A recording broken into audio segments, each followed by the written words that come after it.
Hello everyone, my name is Preeti. आज हम class 10th का चैप्टर 1 स्टार्ट करने जा रहे हैं साइंस का। तो जो है केमिकल रिएक्शन एंड इक्वेशन। सबसे पहले हम समझेंगे कि व्हाट इज़ केमिकल। एक हमारी इन्वायरमेंट में दो नेचर होते हैं, एक तो फिज़िकल नेचर होता है और एक केमिकल नेचर होता है। तो हम देखते हैं कि सबसे पहले हम देखते हैं फिज़िकल नेचर के बारे में। ठीक है, तो फिज़िकल नेचर क्या होता है, जैसे आप सपोज़ कीजिए कि हम देखते होंगे जो सॉलिड है, जैसे मान लीजिए आइस है। ठीक है, सॉलिड ले लीजिए या फिर क्या ले लीजिए, आइस ले लीजिए। जो आइस है वो किस फॉर्म में होती है, सॉलिड फॉर्म में होती है। अब आप उसको बाहर ले जाते हैं, ठीक है, बाहर रख देते हैं, तो वो मेल्ट होके किस फॉर्म में आ जाती है, लिक्विड फॉर्म में आ जाती है।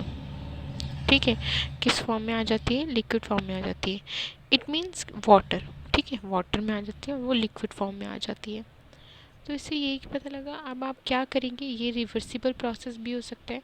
आपको पता है अगर हम वाटर को फ्रिज में रख दें, फ्रीज कर दें हम वाटर को, तो वो किस फॉर्म में हो जाएगा, फिर से आइस फॉर्म में हो जाएगा। इससे ये पता लगता है कि फिज़िकल नेचर में, फिज़िकल रिएक्शंस में, फिज़िकल नेचर में सॉलिड जो है लिक्विड में चेंज हो सकता है और लिक्विड जो है सॉलिड, मतलब कि जो भी चीज़ है वो क्या हो सकती है, रिवर्सिबल हो सकती है। ठीक है, क्या हो सकती है, रिवर्सिबल चेंज हो सकता है। ठीक है, अब हम बात करते हैं केमिकल की, कि केमिकल में क्या है। ठीक है, बात करते हैं हम केमिकल की। तो केमिकल में क्या है हमारा, केमिकल रिएक्शंस वो रिएक्शंस हैं जो कि क्या होता है, कुछ चीज़ प्रोडक्ट हमें नया मिलता है, कुछ चीज़ नई फॉर्म होती है। जैसे सपोज़ कीजिए आप पेपर लिया आपने, ठीक है, पेपर को आप लिया और पेपर को आपने किया हीट, बर्न किया। तो आप देखते हैं उसमें क्या मिलेगा आपको, उससे आप देखेंगे उससे क्या मिलेगा, ऐश, मतलब आपको क्या मिलेगी, राख मिलेगी। क्या आप ऐश को फिर से पेपर में कन्वर्ट कर सकते हैं, तो आप बोलेंगे नो, इट्स नॉट पॉसिबल, हम ऐश को पेपर में कन्वर्ट नहीं कर सकते। तो फिर ये क्या है, केमिकल है, मतलब केमिकल में आपको प्रोडक्ट न्यू मिलेगा और वो जो है रिवर्सिबल नहीं हो सकता, इसको हम वापस से कन्वर्ट नहीं कर सकते पेपर में। So it's not possible. अब और एग्जाम्पल हम देख लेते हैं आपकी बुक के, जैसे कि मिल्क। मिल्क हमने लिया, milk is left at room temperature during summer. ठीक है, आप अगर क्या कर लें, मिल्क को बाहर रख देंगे समर में, तो देखेंगे आप कुछ टाइम के बाद क्या होगा, वो ख़राब होने स्टार्ट हो जाएगा, ख़राब हो जाएगा।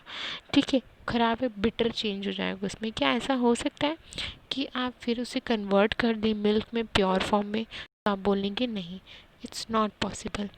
ऐसे ही आप क्या करेंगे, आयरन है, ठीक है, जैसे कि क्या है आपके पास, आयरन है, एंड आयरन तवा,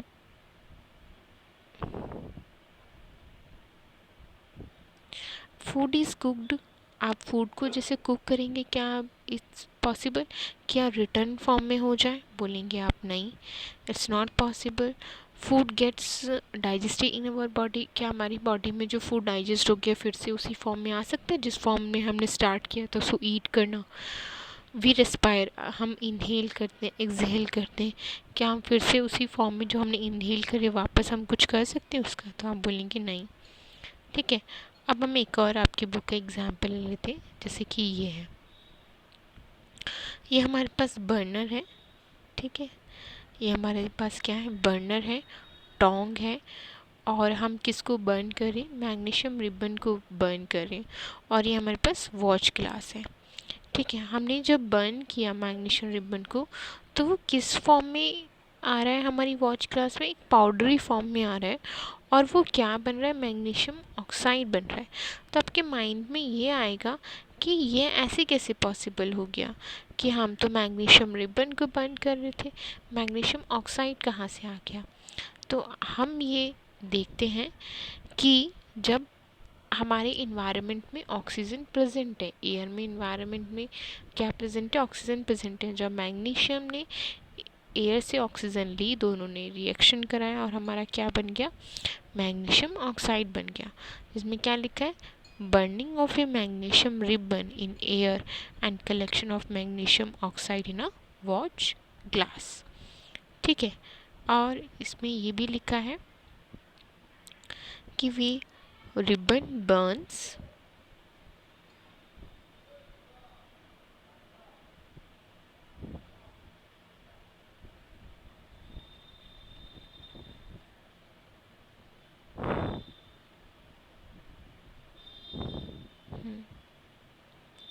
इसमें देखो ये भी लिखा है कि magnesium burn ribbon Burns with a dazzling flame and changes into white powder.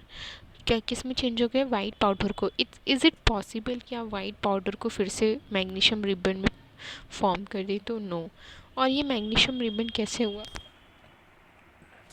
It is form reaction between the magnesium and oxygen present in the air, दोनों में कंबाइन किए। ठीक है, अब हमने आपको केमिकल नेचर के बारे में तो बताया कि और कौन सी करैक्टर्स होती हैं केमिकल रिएक्शंस को आइडेंटिफाई करने के लिए। तो होती है state in change in state, अगर स्टेट में कोई चेंज आए, कलर में चेंज आए, चेंज इन कलर, इवोल्यूशन में कोई चेंज आए, इवोल्यूशन ऑफ ए गैस, और चेंज इन टेम्परेचर, टेम्परेचर में कोई चेंज आए।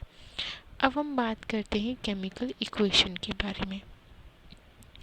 तो अगर केमिकल इक्वेशन को आप किस में लिखेंगे, वर्ड इक्वेशन में लिखेंगे, तो आप कैसे लिखेंगे, मैग्नीशियम ऑक्सीजन और मैग्नीशियम ऑक्साइड।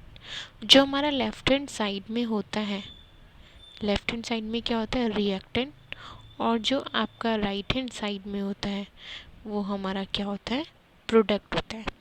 ठीक है, अब अगर इसी चीज़ को आप किस में लिखेंगे, writing in chemical equation.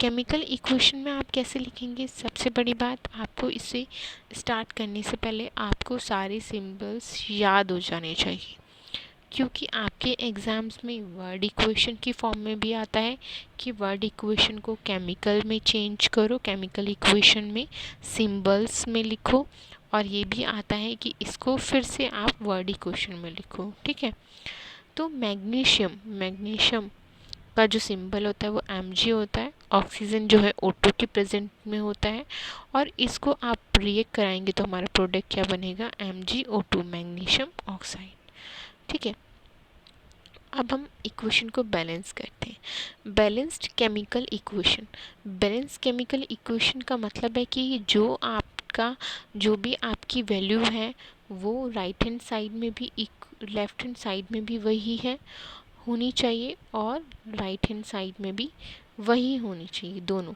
Left hand side में भी और राइट हैंड साइड में भी। तो हम इसको चेक करते हैं। ये हमारा जिंक Zn से रिप्रेजेंट करते हैं, hydro H2SO4 hydro sulphuric acid है, हाइड्रो सल्फ्यूरिक एसिड भी बोलते हैं और सल्फ्यूरिक एसिड भी बोलते हैं। और फिर हमारा जो रिएक्शन बना वो जिंक सल्फेट बना और क्या बना, H2 बना। ठीक है, हम इसको बैलेंस करते हैं, देखते हैं। हम पहले इसको हम टेबल फॉर्म में कर लेते हैं। Zn है, H है, SaO। हमारा जो है, हमारा रिएक्टेंट में भी जिंक 1 था, प्रोडक्ट में भी जिंक 1 है, हाइड्रोजन 2 रिएक्टेंट में भी था, प्रोडक्ट में भी 2 है, और हमारा जो सल्फ़र रिएक्टेंट में भी क्या है, 1 है, और प्रोडक्ट में भी क्या था, 1 था। ऑक्सीजन रिएक्टेंट में भी 4 है और प्रोडक्ट में 4 है। इसका मतलब है कि हमारी ये क्या है, बैलेंस्ड इक्वेशन पहले से ही है, हमें इसको बैलेंस करने की कोई रिक्वायरमेंट नहीं है। अब हम FeO2, हम ये नेक्स्ट की बात करते हैं, इसको हम कैसे बैलेंस करेंगे। जैसे Fe है, Fe रिएक्टेंट में सिर्फ 1 है इसके पास, और इसके पास कितने हैं, 3 हैं, 3 सिंपल्स शो हो रहे हैं, 3। तो सबसे पहले हम इसको क्या करते हैं, 3 बना देते हैं। ठीक है, दोनों में अब क्या हो गए, आयरन आयरन क्या हो गए, 3 हो गए। अब इसको हम यहाँ लिख लेते हैं, हमारे पास Fe है, हमारे पास हाइड्रोजन है, और हमारे पास क्या है, ऑक्सीजन है। तो Fe तो हमारे पास बैलेंस हो गया। अब बात आती है ऑक्सीजन की, कर लेते हैं सबसे पहले। ऑक्सीजन इधर हमें कितना शो हो रहा है, 4, और इधर कितना है, 1, तो हम इसको भी क्या बना लेते हैं, 4 बना लेते हैं। तो इधर 4 हो गया। अब यहाँ पे दोनों तरफ तो 4 हो गए भाई, इधर भी 4 और उधर भी 4, तो ऑक्सीजन भी क्या हो गया, बैलेंस। अब बात आती है हाइड्रोजन की। इधर तो हाइड्रोजन कितना है, 2 है, पर इधर कितना है, 4 ऊपर लिखा है और 2 नीचे लिखा है। तो क्या हो जाएगा, 4 इंटू 2 मतलब 8 हाइड्रोजन रिएक्टेंट में क्या है, प्रेजेंट है। अब हमें 8 जो है प्रोडक्ट में भी फॉर्म करनी होगी, तो हम कैसे फॉर्म करेंगे, 2 तो है ही हमारे पास 6 हमें और चाहिए, क्योंकि 6 + 2 कितने हो जाएंगे, 8 हो जाएंगे। तो हम इसको किससे मल्टीप्लाई कर देंगे, 4, 4 2 जा 8। अब इधर भी 8 हो गए और इधर भी हो गए। यही आपको स्टेप्स जो है, आपको स्टेप 1 आपकी बुक में, स्टेप 2 स्टेप 3 करके बताए हैं।